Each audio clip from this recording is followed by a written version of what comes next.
उत्तम कुमार ने बकायदा, जो अगेन मैं कहूँगा इंडिया के वहाँ पे अमेरिका में सफ़ीर हैं, उन्होंने ये कमेंट किया, बड़ा सख्त कमेंट था कि पाकिस्तानी जो आते हैं, उन्होंने कहा डिप्लोमेट जहाँ वाशिंगटन में अय्याशी करने आते हैं। तो कौन भरोसा करेगा? मतलब ये तो दुनिया आप पे ट्रस्ट नहीं कर रही, तो नरेंद्र मोदी कैसे ट्रस्ट कर लेंगे? So they should have built the trust, और ट्रस्ट को बिल्ड करने के लिए एफर्ट्स करनी पड़ेंगी। इसके लिए जो है नैरेटिव को चेंज करना पड़ेगा जी। अब ये बहुत बड़ा सख्त कमेंट था। अगर वो ये बात कह रहे हैं तो एक तो हम कह सकते हैं छोड़ें, जो हमारे दुश्मन है, हमसे जलते हैं, जेलस होते हैं, उनको क्या सीरियस लेना, इसलिए वो कह रहे हैं। दूसरा ये नहीं, अगर जो फॉरेन ट्रिप्स होते हैं उसमें फॉरेन मिनिस्टर ही गायब होता है, तो फिर शाह महमूद कुरैशी की हैसियत, उनकी औकात क्या है? अगर वो अपने आप को दीगर इंटरनेशनल कम्युनिटी के फॉरेन मिनिस्टर्स के साथ कंपेयर करते हैं, इवन राजनाथ जी जो इंडिया के हैं उनके साथ आप कंपेयर करते हैं, तो आपके पास तो पावर ही नहीं है कि आप टेबल पे बैठ के बात कर सकें। आप तो बस चिकनी चुपड़ी बातें करके, लल्लो चप्पो करके आ जाते हैं, और उसके बाद जो है फैसले कहीं और होते हैं। सर वही है कि शाह महमूद कुरैशी साहब और इमरान खान साहब की जो स्टेटमेंट्स है वो आपस में ही नहीं मिल रही, और दोनों ने एक ही टाइम पे स्टेटमेंट दी है जिसमें शाह महमूद कुरैशी साहब ये कह रहे हैं कि जी भारत के साथ बात करना चाहता है पाकिस्तान, भारत के साथ बात करने को तैयार है। और दूसरी तरफ इमरान खान साहब जो प्राइम मिनिस्टर है, उनका ये कहना है कि जी जब तक 370 वापस नहीं आ जाता हम कोई बात नहीं करेंगे। और मजे की बात यह है कि दोनों स्टेटमेंट एक ही टाइम पर रिलीज हुई है और दोनों एक दूसरे से मतलब मेल नहीं खा रहे। शाह महमूद कुरैशी साहब की जो आप बात कर रही हैं, वो उनकी हैसियत क्या है? शाह महमूद कुरैशी फॉरेन मिनिस्टर हैं, या वो जनरल बाजवा के सेक्रेटरी हैं, उनके असिस्टेंट हैं, क्या हैं वो? हमें तो ये देखना है कि जो फॉरेन ट्रिप्स होते हैं उसमें फॉरेन मिनिस्टर ही गायब होता है, तो फिर शाह महमूद कुरैशी की हैसियत, उनकी औकात क्या है? अगर वो अपने आप को दीगर इंटरनेशनल कम्युनिटी के फॉरेन मिनिस्टर्स के साथ कंपेयर करते हैं, इवन राजनाथ जी जो इंडिया के हैं उनके साथ आप कंपेयर करते हैं, तो आपके पास तो पावर ही नहीं है कि आप टेबल पे बैठ के बात कर सकें। आप तो बस चिकनी चुपड़ी बातें करके, लल्लो चप्पो करके आ जाते हैं, और उसके बाद जो है फैसले कहीं और होते हैं। और मुझे अच्छी तरह याद है शाह महमूद कुरैशी ने बाकायदा टेबल पे हाथ मार के कहा था कि the decision will be made in this office, the foreign office in Islamabad. मुझे अफसोस की बात है कि मैंने आज तक वो मौका ऐसा नहीं देखा कि जब मैं कह सकूं कि इन्होंने कोई फैसला लिया हो।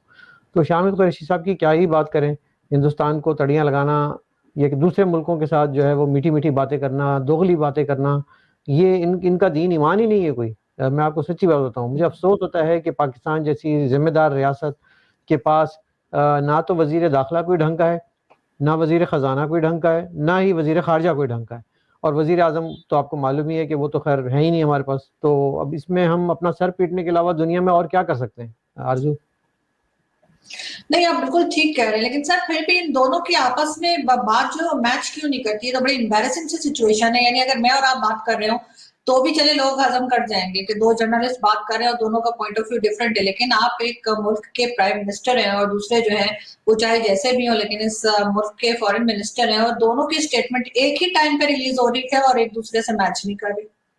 वो यही वजह है ना कि जो जो डिसीजन मेकिंग क्वार्टर्स हैं वो उसका जोग्राफिया डिफरेंट है। वो प्राइम मिनिस्टर हाउस नहीं है, वो GHQ है, वो पिंडी का अपारा का एक दफ्तर है। उस दफ्तर में बैठ के एक डिपार्टमेंट के सरकारी मुलाजमीन जो कि 3 साल बाद रिटायर होते हैं वो फैसले करते हैं कौमों के। और जब वो कौमों के फैसले करते हैं और वो सियासतदानों को जबर तले रखते हैं और उनको उनकी फ़ाइलें बना के रखते हैं, ये कह लीजिए, क्योंकि जब तक किसी की फ़ाइल नहीं होगी वो काम कैसे करेगा?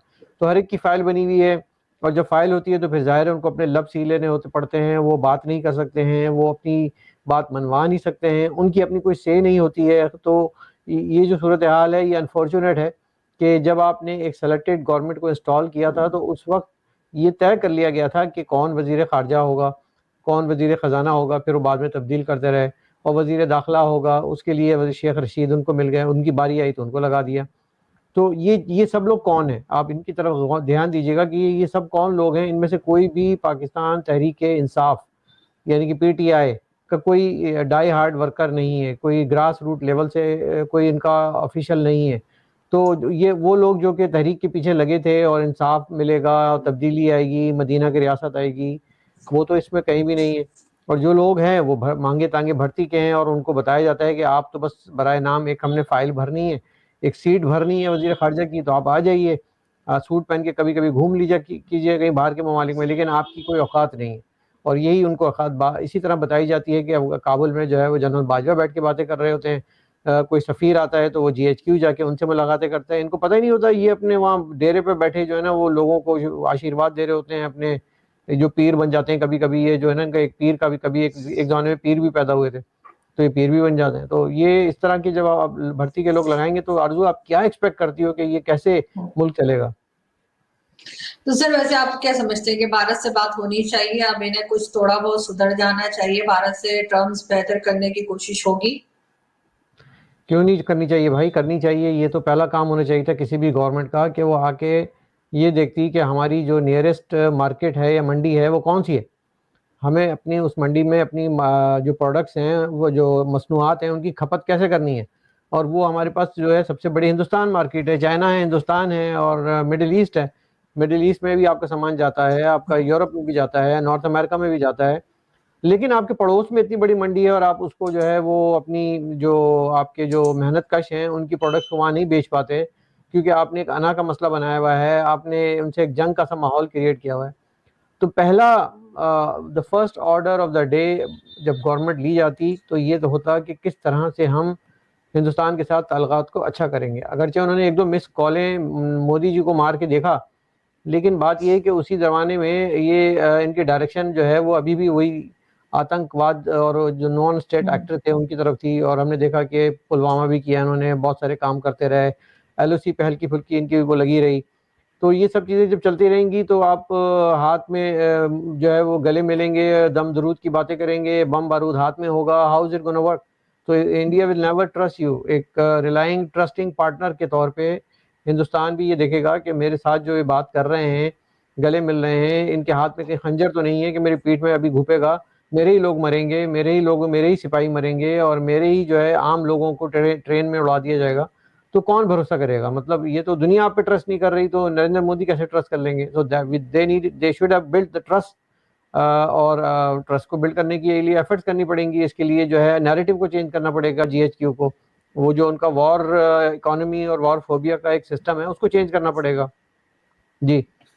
तो सर अभी जैसे खैर भारत बात करने के लिए कह रहे हैं और आई होप कि ये कोशिश करेंगे, क्योंकि बहुत कुछ ये भुगत चुके हैं अपनी ही करतूतों से, तो इन्हें कुछ ना कुछ सीखना पड़ेगा और एक जैसे कहना चाहिए एक सही रास्ता लेकर चलना पड़ेगा।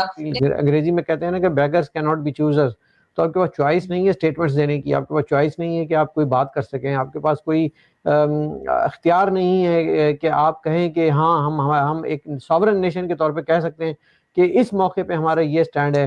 फ़ोन कॉल पे ढेर होने वाली रियासत में ये औकात नहीं है कि वो किसी को आंखें दिखा सके। वो सिर्फ जाके हाथ जोड़ के बांध के बैठ जाती है कि जी सरकार कुछ दे दें, तो वो सरकार उनका कशकोल भर देती है, वो कशकोल ला के कुछ महीने गुजारा कर लेते हैं। लेकिन अफसोस की बात यह है कि जो लोग कशकोल से चल रहे हों उनको दुनिया को तड़ी लगाने की फिर जो है ना जरूरत नहीं होनी चाहिए। उनके पास ये अख्तियार नहीं होना चाहिए कि वो लोगों को धमकियां दें, उनको बताएं कि जी हम आपका कश्मीर आपके मुंह से छीन लेंगे। हम नरेंद्र मोदी को जो है वो कहें कि जी हम आपको बताएंगे, घुस के मारेंगे, लाल किले पे झंडे लगा देंगे। औकात है नहीं, दो दाने चावल की औकात नहीं है और चले झंडे लगाने। तो आप ये देखें कितनी मजे का खेज, कितनी कॉमेडी बात है कि लोग इस पे हंसे नहीं, ये बल्कि मैं तो कहता हूँ रोए नहीं, तो और क्या करें। बैठ के फ़ौरन ये हमारे मिशंस हैं, एम्बेसीज हैं, उनकी वर्किंग पे, उनके काम पे और बैरून मुल्क पाकिस्तान की जो मुश्किलात पेश आती हैं। लेकिन ये मसाइल मुझे ये बताने थे, मैं दुनिया में मतलब जिन भी 2, 4, 5, 6 मुल्कों में गया हूँ, वहाँ पे एक हमारे वहाँ ये जो वहाँ के बहर के पाकिस्तानी बड़ी मोहब्बत करते हैं पाकिस्तान से। सारे जब कभी किसी काम के लिए चले जाएँ, एम्बेसीज में चले जाएँ, तो उनको एक पानी का गिलास मिलता है, वो भी बड़े इंतहाई रूडनेस और बड़े एरोगेंस के साथ उनको मिलता है। बहुत सारे लोग जो अक्सर को मैंने कंप्लेंट करते देखा है, वो ये तवक्को करते हैं कि हमारी एम्बेसी है, हमारा कमीशन है, हाई कमीशन है, हमारे लोग हैं और हमारी केयर की जाएगी। वो फिर वो कंपैरिजन करना चाहते हैं, ये आके शुरू कर देते हैं दीगर मुल्कों के साथ, स्टार्ट कर देते हैं कि उनके देखें कि वो स्टाफ कैसे बिहेव करते हैं। कॉमन ये जो उनको शिकायतें हैं ओवरसीज पाकिस्तानी को, वो ये बात भी कहते हैं, जब हम इतनी मेहनत से मुश्किल से पैसे कमाते हैं, पाकिस्तान में अपने घर वालों को भेजते हैं जिससे आपको ज़र मुबादला मिलता है, बदले में हम आपसे क्या चाहते हैं? थोड़ी सी कटसी चाहते हैं, थोड़ी सी इज़्ज़त चाहते हैं, थोड़ा सा एहतराम चाहते हैं, थोड़ी सी एक डिग्निटी आपसे डिमांड करते हैं, वो भी हमें नहीं मिलती, हमारे काम नहीं होते, डिलेज होते हैं। और कुरैशी साहब जो हैं जो मुल्तानी पीर है हमारे माशाल्लाह, उन पे भी एक तनकीद है। मैं तो पहले भी कहता रहता हूँ कि हमारे मुल्तानी पीर जो है ना, शाह महमूद कुरैशी साहब, आपने वीडियो तो उनकी देखी होगी, बाल काटते हैं वहाँ पे और उसका मुआवजा उनको हदिया कहें, तबर्रुक कहें, जो भी हैं। और मसूफ़ के अपने अकाउंट में मैं पहले भी बता चुका हूँ, फिर बता रहा हूँ कि इनके अपने 2018 के गोशवारे जो थे उनमें बाकायदा जो अमाउंट्स वो दर्ज थी, आपका सुनकर आपका दिमाग आपका भग से उठ जाए। ये मुल्क हमारे के वो हमारे वज़ीर ख़ारजा हैं कि 20-25 करोड़ रुपया कैश उनके उसमें पड़ा हुआ था, बैंकों में पड़ा हुआ है उनके। कोई 30 लाख ये पाउंड्स है उनके बरतानवी बैंकों में लंदन पड़ा हुआ है। 4 गाड़ियाँ पोर्शे है, लैंड क्रूज़र, BMW, और फिर उसके बाद ये मर्सिडीज़ उनकी पोर्च में खड़ी हुई हैं सर। और प्लस और उनकी जो लाइफस्टाइल अपनी जगह पे, और पूरा उन्होंने टैक्स कितना दिया, जिसका 25 करोड़ रुपए के करीब जिसके ये अगर अकाउंट में पैसे पड़े हुए हैं, उसने सिर्फ 8 लाख रुपया दिया है, टैक्स दिया है। ये मसूफ़ हमारे वो हैं। और प्लस एक वीडियो जो मैंने आपको बता रहा था चल रही थी, उसमें बैठ के बच्चों के बाल काटते हैं पीर साहब जो हैं हमारे, और उसके साथ बंदा बैठा हुआ है, नोटों की डगी जो है ना, वो बैठ के सारी की सारी वो कर रहे हैं, इकट्ठी कर रहे हैं। तो पैसे ऐसे तो नहीं बनते। वो इस मुल्क के वो वज़ीर ख़ारजा माशाल्लाह, तब्दीली लानी है उन्होंने इस मुल्क के सोशो इकनॉमिक आम लोगों की ज़िंदगी में, कि जो बाल काटने के कैंची से बाल काटने के भी पैसे लेते हैं। खैर, दूसरी तरफ शाह महमूद कुरैशी साहब जो हैं, आपको पता है कि वो पहले दिन से उनकी ज़िंदगी की दो ही ख्वाहिशें हर सियासतदान की होती हैं कि वज़ीर आला पंजाब बनना है मैंने, या वज़ीर आज़म पाकिस्तान बनना है। अभी तक वो बेचारे वज़ीर आला पंजाब भी नहीं बन सके। सो उन्होंने खुद कहा था कि मैं नहीं बनना चाहता था वज़ीर ख़ारजा, ऑन रिकॉर्ड कहा हुआ है। मुझे इमरान खान साहब ने ज़बरदस्ती बना दिया, मिन्नत तरला किया। अब जिस बंदे को मिन्नत तरला करके वज़ीर ख़ारजा बनाया गया और इमरान खान साहब ने मिन्नत तरला किया हो, एस्टैब्लिशमेंट ने मिन्नत तरला किया हो, उससे आप सोच सकते हैं कि उसको कितनी इंटरेस्ट हो सकती है। फॉरेन ऑफिस में हो सकती है, फॉरेन पॉलिसी से हो सकती है। उन्होंने कहा कि इंडियन जो है पाकिस्तानियों से ज़्यादा बेहतर डिप्लोमेसी अपने मुल्क के लिए वो सरमायाकारी वो लेकर जाते हैं, पाकिस्तानी वो कोशिश नहीं करते। 1-2 साल पहले मुझे याद है एक इंटरव्यू दिया था, अरुण कुमार सिंह हैं, ये इंडिया के डिप्लोमेट्स हैं, अमेरिका में ये उनके सफ़ीर थे। तो उन्होंने एक इंटरव्यू में वहाँ से वाशिंगटन से कहा था कि हम जो इंडियंस हैं, हमारे यहाँ पेनिट्रेशन इसलिए ज़्यादा हम इन्फ्लुएंस करते हैं कांग्रेस को या अमेरिकन या एडमिनिस्ट्रेशन को करते हैं। हमारे डिप्लोमेट्स मेहनत करते हैं, वो कांग्रेसमैन के लोगों से मिलते हैं, वो लॉबी से मिलते हैं, वो लोगों से मिलते हैं, मीडिया से मिलते हैं, तल्लुकात बनाते हैं, अपने मुल्क के लिए आके पॉलिसीज़ में उसमें सपोर्ट देते हैं या इन्वेस्टमेंट लेके जाते हैं।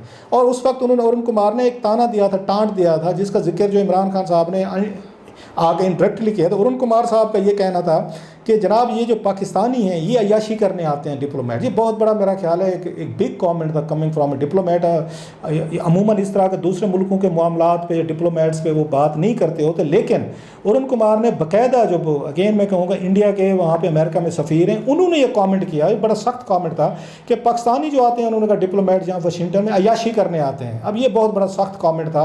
अगर वो ये बात कह रहे हैं तो एक तो हम कह सकते हैं छोड़ें जी हमारे दुश्मन हमसे जलते हैं, जेलस होते हैं, उनको क्या सीरियस लेना, इसलिए वो कह रहे हैं। दूसरा ये नहीं, अगर वो ऑन द रिकॉर्ड ये बात कह रहे हैं तो क्या हमने बैठ के उसके बाद कोई पॉलिसी आके हमने रिवैल्यूएट किया कि जो हमारे वाशिंगटन में जाते हैं, हमारे एम्बेसडर जाते हैं, डिप्लोमेट जाते हैं, वो वाकई सिर्फ अपनी ही उन्होंने परमानेंट सेटलमेंट देखनी होती है, अपने बच्चों को वहाँ पे पढ़ाना है, उन्हीं को सेटल करना है, सारा दिन गाड़ियाँ लेके प्रोटोकॉल की वो मिलना फिरना है। जिस काम के लिए आप गए हुए हैं कि इन्वेस्टर से मिले हैं वहाँ पे, कि लोकल जो कम्युनिटीज़ हैं उनसे रब्ते रखें, या आप कांग्रेस में पेनिट्रेट करें, अमेरिकन एडमिनिस्ट्रेशन है उसमें पेनिट्रेशन करें, अपना इन्फ्लुएंस बनाए, बिजनेसमैन है उनको पाकिस्तान फैच करने की कोशिश करें, लाने की कोशिश करें, या वही वाली बात आप अयाशा करने जाते हैं। अयाशी करना बड़ा एक सख्त मैं कहूँगा बात है, जिस पर कभी पाकिस्तान में कोई बहस नहीं हुई, किसी ने इसको सीरियस नहीं लिया कि इंडिया ने एक वहाँ का ये जो है वो ये बात पाकिस्तानियों के बारे में कह रहे हैं कि उस पर हमें बैठ के देखना चाहिए कि वाकई हम कोई काम करते हैं नहीं करते या कुछ हम लाते हैं। सो ये बड़ा एक उस पर कमेंट था।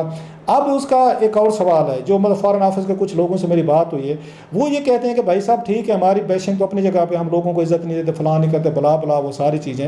अब इमरान खान साहब कहते हैं हम इन्वेस्टमेंट लेकर आए पाकिस्तान में, डिप्लोमेट्स ने कितनी तिजारत लेके, उन्होंने बताया जी इस मुल्क के हालात जो हैं ये तिजारत वाले हैं, नाराज़ हुआ कि सब नाराज़ हो जाएंगे, हमें बुरा भला कहेंगे, हम अपना जवाब देने की कोशिश कर रहे हैं। उन्होंने कहा जब इस मुल्क में इतनी बड़ी रैलीज निकलती हैं, इतने बड़े डेमोस्ट्रेशन होते हैं, पुलिस फायरिंग होती है, यहाँ पे आंसू गैस, टीयर गैस, बला बला, यहाँ पे 100 किस्म की यहाँ चीज़ें हो रही होती हैं, हम कैसे उनको इन्वेस्टर को आके कन्विंस करें कि वो आए और यहाँ पर पैसा लगाए, अपना